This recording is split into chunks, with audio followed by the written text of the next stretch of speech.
Israel Adesanya has raised eyebrows following the bout between Jake Paul and Anthony Joshua, openly suggesting that the fight may not have unfolded as naturally as it appeared. Sharing his live reaction on his YouTube channel, the former UFC champion questioned whether Joshua deliberately held back and allowed Paul to survive longer than expected. As the fight progressed, Adesanya closely analyzed the exchanges, noting moments where Joshua appeared capable of ending the contest earlier. He reacted in real time to Paul being knocked down multiple times, expressing surprise that the bout continued despite what he viewed as clear opportunities for a stoppage. Adesanya pointed out that after repeated knockdowns, the fight still extended into later rounds, which he found unusual given Joshua's power and experience at the elite level of boxing. During his commentary, Adesanya suggested that Joshua may have intentionally carried Paul into the 6th round rather than finishing the fight early. He emphasized that from a fighter's perspective,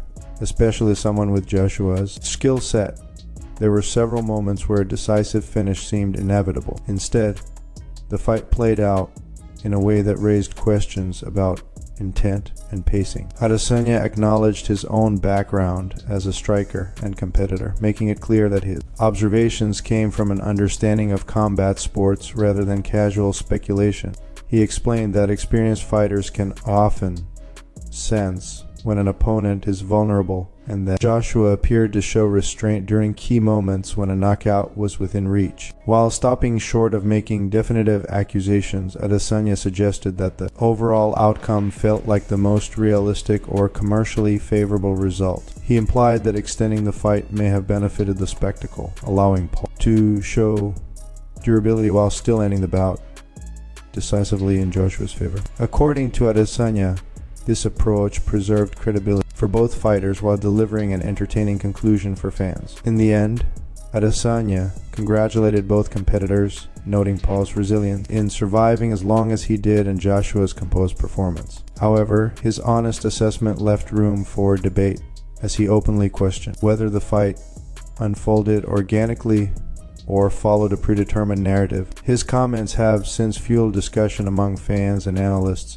reigniting broader conversations about the authenticity of crossover boxing events and the balance between competition and entertainment. Paramount has officially announced a major shift that is set to redefine the way fans watch UFC events in 2026, and the news comes as a welcome relief for MMA enthusiasts worldwide. For years, following every UFC event required a significant financial commitment, especially for fans who purchased every pay-per-view. In 2025 alone, watching all UFC pay-per-view events cost fans approximately $1,167, making full access to the sport increasingly expensive.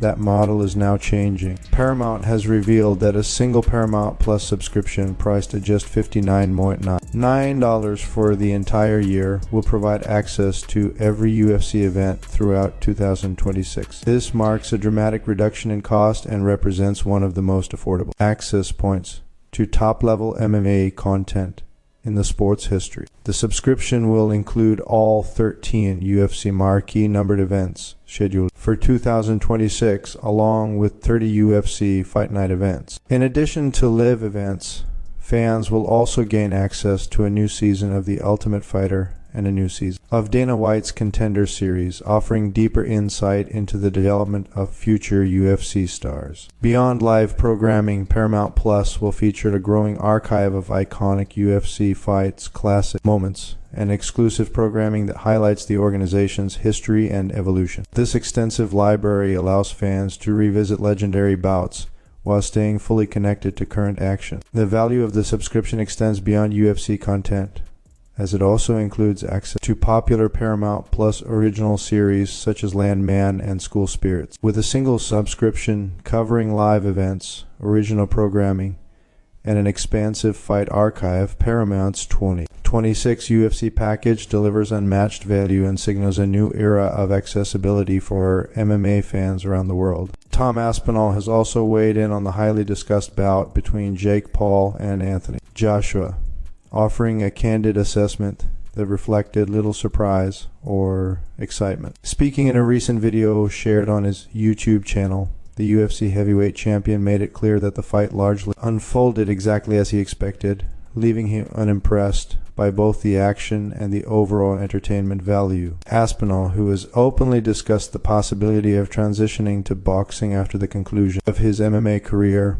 explained that he did not find the contest particularly enjoyable. From his perspective, the fight lacked genuine competitiveness and failed to deliver any unexpected moments. He described it as predictable, stating that the result aligned closely with his pre-fight expectations. According to Aspinall, there was never a realistic scenario in which Jake Paul could afford to engage Anthony Joshua in an early exchange. He emphasized that standing toe-to-toe with an elite heavyweight boxer from the opening rounds would have been a dangerous and unrealistic strategy. Instead, Paul opted for a more cautious approach, relying on movement and attempting to avoid sustained exchanges. Aspinall noted that while this defensive strategy may have been sensible initially, it was never going to be effective over the duration of the fight. He explained that constant movement and avoidance can only delay the inevitable. When facing a fighter with Joshua's power, experience, and ring control, eventually any opponent is forced to engage, even briefly,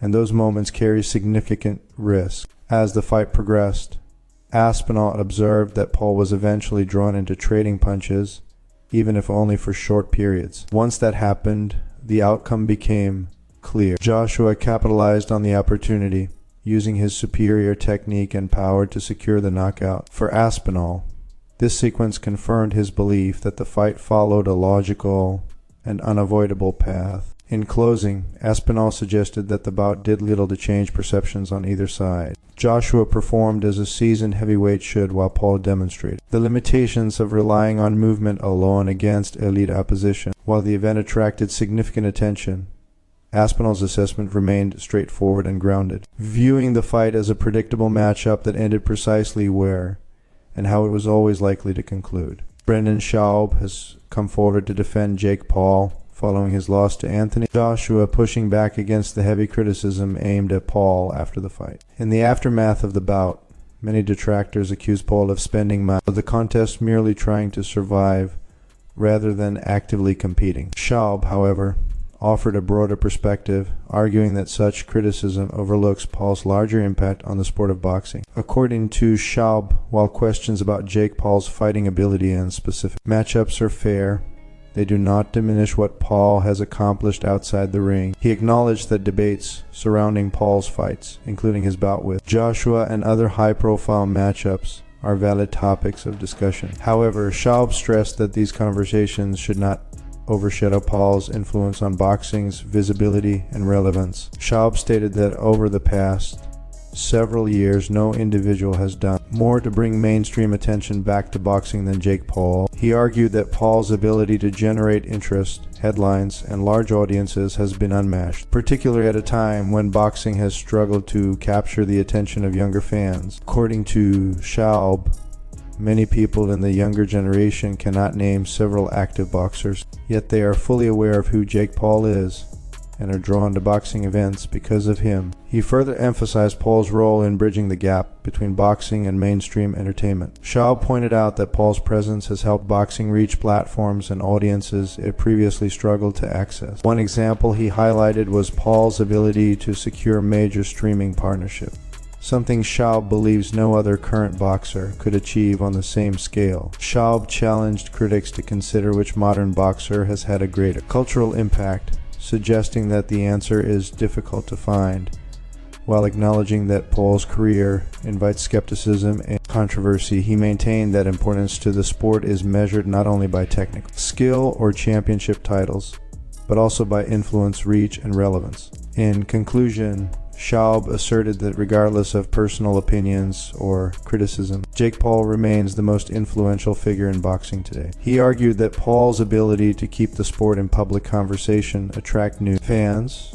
and secure major media deals makes him a pivotal force in modern boxing. From Shaub's perspective, dismissing Paul's contribution ignores the undeniable role he plays in shaping the current landscape of the sport. Tony Ferguson delivered a standout performance as he captured the Misfits title with a hard-fought victory over Warren Spencer, showcasing flashes of the form that once made him one of the most feared competitors in combat sport. At 41 years old, Ferguson entered the bout with questions surrounding his longevity, but he quickly silenced doubts by applying relentless pressure from the opening moments. From the start, Ferguson dictated the pace, forcing Spencer onto the back foot and limiting his ability to land clean, effective strikes. Using sharp combinations and constant forward movement, Ferguson controlled the early exchanges and set the tone for the contest. Spencer struggled to find rhythm as Ferguson's aggression and experience kept him under sustained pressure. The momentum shifted dramatically in the second round when Ferguson unleashed a series of powerful shots that nearly ended the fight. Spencer was dropped under the barrage, appearing close to being stopped, but he showed resilience by surviving the round and regaining his composure. Rather than fading, Spencer fought back, turning the contest into a grueling battle of endurance and will. As the fight progressed, the intensity continued to build. In the fourth round, Spencer managed to hurt Ferguson, creating a tense moment as the momentum briefly swung in his favor. The bout evolved into a true dogfight, with both competitors exchanging heavy shots and refusing to back down despite visible fatigue. The closing seconds of the fight provided one final dramatic twist. Ferguson surged forward and nearly secured a knockout, overwhelming Spencer with a last flurry that brought the crowd to its feet. Though the stoppage did not come, the late surge reinforced Ferguson's determination and competitive spirit. When the final bell sounded, the judges rendered a unanimous decision in favor of Tony Ferguson. The victory earned him the Misfits title and served as a powerful reminder of his resilience, experience, and enduring fighting spirit. The performance highlighted Ferguson's ability to adapt and compete at a high level, proving that even at this stage of his career, he remains a formidable presence in the ring. Darren Till sparked attention after delivering a heated and emotional reaction directed at Andrew Tate while in attendance at the event. Till, who had previously been vocal about his interest in potentially fighting Tate, chose to leave the arena midway through the bout, clearly frustrated by what he was witnessing. His reaction quickly became a talking point among fans and observers.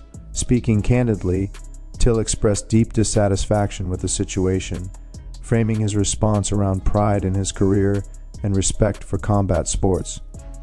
He emphasized that he has dedicated nearly 2 decades of his life to martial arts, beginning with a strong foundation in pure striking disciplines. According to Till, that lifelong commitment shaped not only his skills but also his values and understanding of what professional combat should represent. Till described himself as one of the best striking martial artists in the world, a claim rooted in years of elite-level training and competition. From his perspective, being called out by individuals he felt did not share the same technical background or respect for the craft was deeply offensive. He made it clear that the situation conflicted with everything he had worked for throughout his career. The frustration reached a point where Till felt compelled to leave the arena. He explained that continuing to watch the bout felt disrespectful to the principles he believes in and the countless hours he has invested in perfecting his skills. Rather than being entertained, he said the experience was unsettling to the extent that he felt he was losing appreciation for the technical aspects of striking while watching the fight unfold.